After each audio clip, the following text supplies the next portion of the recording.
none of us will be here tonight if it wasn't because of him, Sir Ridley Scott. Give it up for him.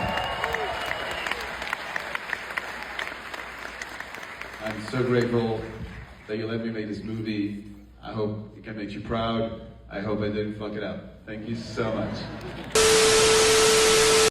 Hello guys and gals, thank you so much for clicking on this video and checking out my channel Film Buzz, where today I'll be giving you guys and gals my first initial impressions and thoughts on the latest entry to the Alien franchise, Alien Romulus. But now without further ado, let's dive into the spoiler-free review of Alien Romulus.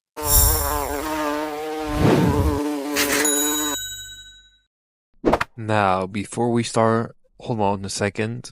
Much better. So, the Alien franchise as a whole is a franchise I'm not really too familiar with, other than watching the original two movies. Alien, the original movie of the franchise, directed by Ridley Scott, and Aliens, directed by James Cameron, with both films being phenomenal landmarks in their own respective, with Ridley Scott's 1979 masterpiece, Alien, that forever changed the landscape of science fiction and the horror genre, and the movie industry as a whole, with Alien being a haunted house in space, and a groundbreaking progressive exploration into the crossover between science fiction and horror, something which hadn't really been done before, and subverting expectations from moviegoers of that era. All thanks to the original Star Wars movie releasing right around that time. The original Alien movie was first pitched to 20th Century Fox, rest in peace-ish, as this new sci-fi movie in space with a horror twist involved to try and cash in off the hype of the original Star Wars movie.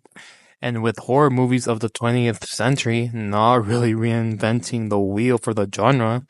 except for some notable examples. For example, the 60s and 70s were geared around the emerging slasher subgenre,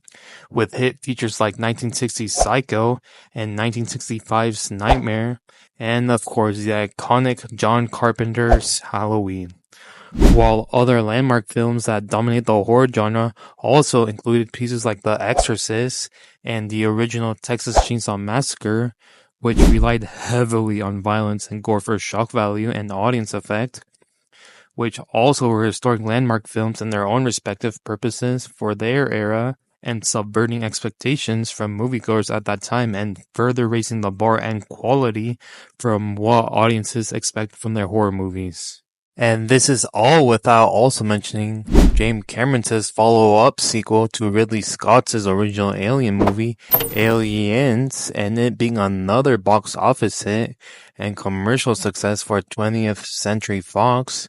It even garnered Sigourney Weaver an Oscar nomination as her role in the movie as Ellen Ripley, and her returning for the sequel in an era where sequels get viewed as lesser seen, lesser quality cash grabs, with James Cameron's Aliens proving everyone wrong. But how did James Cameron manage to subvert expectations with a bar already set high, with its predecessor instantly becoming a cult classic and icon? The smartest thing he did was make his second film a different genre than the first, and instead of being a haunted house in space like its predecessor, James Cameron turned the next entry into the Alien franchise, Aliens, into a high-octane, action-packed sequel, with it also staying true to its roots and keeping some horror aspects within the mix, while also introducing some new factors in its sequel and once again reinventing the wheel for the crossover between science fiction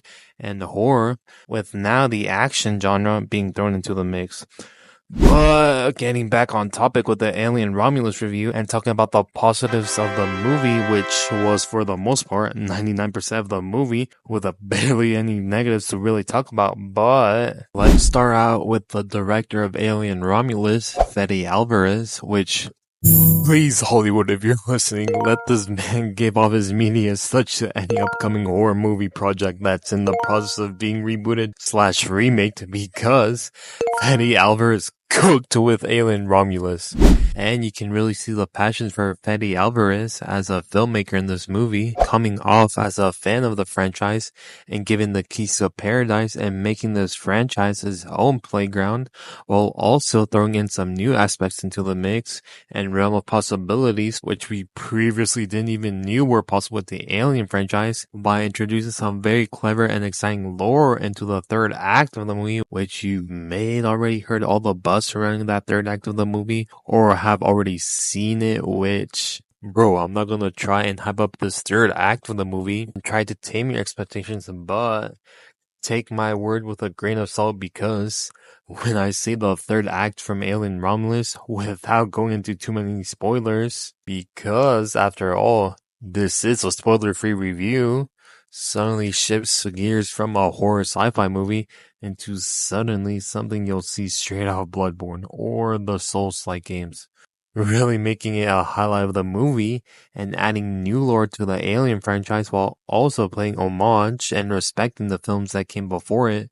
which I still haven't seen to this day and may check them out shortly after this review comes out. But some other highlights from Alien Romulus I also want to point out is, dude, these animatronics Fede Alvarez and the crew behind Alien Romulus made are fucking unbelievable. Like, look at this behind the scenes video. Fucking unbelievable that thanks to these animatronics, this is the best xenomorphs and facehuggers have ever looked, moved, and feel within the Alien franchise, and really making the environment and sets of that more believable and real, and really immersing you into the world of Alien, which looks stunning at times to see throughout Alien Romulus. Which I should also mention that the cast of Alien Romulus with Kaylee Spaney, who is playing the character of Rain, and the protagonist were falling throughout the movie, being one of the standouts of the movie and making her worthy of the final girl title, similar to Sigourney Weaver's Ripley in the original Alien movie. Which, I don't know if you consider that a spoiler, but another character worthy of highlighting is David Johnson's character of Andy, who is a synthetic robot ally to Rain, who is also her biological synthetic brother to her from her father who passed, and was created to take care of and look after her, which did get revealed within the trailers and marketing, which really isn't a spoiler, and with him taking on a more mature and logical role later on in the movie, and ensuring the safety of others no matter the cost, even if that means being responsible for the other characters' deaths. And speaking of the other characters in this movie, they were kind of We have our stereotypical douchebag in the movie with that one horror movie trope, with their personality eventually leading to their ultimate and satisfying demise, which I won't stay here who that character was. And we also got our wise ass of the movie, typical horror movie tropes. And of course, the two lovebirds of the film, which made for meh characters in the movie. But now moving on to some of my negatives of the movie, which I really didn't have much to say about, other than I really didn't like that the movie was really slow paced in the first 30 to 45 minutes into the movie, which later is more understandable because they're just dropping plot exposition left and right and reintroducing us to the world of Alien, while also giving us an introduction to our brand new cast of characters, Andy, Rain, Tyler, Kay, Bjorn, and Navarro, which made for a meh cast of characters, which I'm not hating on them or anything for casting these young adult actors into the movie. It's just that they just didn't really seem to be memorable at all, with the only highlights of the movie being Rain and Andy having this sibling bond throughout the movie and it being a pivotal part that plays throughout the movie. But other than that, another negative I like to highlight about the movie, which may be more of a me in my local theater type of problem, being with the audio and the movie, especially early on in the movie, where there's heavy chatter and background noises throughout the planet, which we're first introduced to, and making some of the characters' dialogue really hard to hear and understand due to the audio issues of the movie. With other people in this type of niche I'm covering have already highlighted that, like Cody Leach, which was an inspiration for me to start this YouTube channel. But in conclusion, is Alien Romulus worth the hype and the trip to theaters?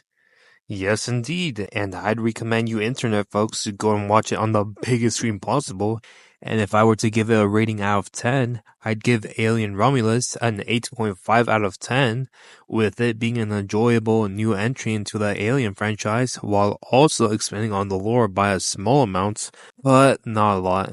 and still being able to have that shock and scare value factor alongside it, sneaking in some cleverly plotted action scenes, and really balancing it still when it needs to be serious, and when they throw in some comedic aspects, which there really isn't much in this movie, since it's mostly played out as a serious film with high stakes at hand, really raising the stakes for each character. But then again, guys and gals, that's just my initial impression and thoughts about Fede Alvarez's Alien Romulus, and what I thought about the movie and with what it brought to the franchise overall. But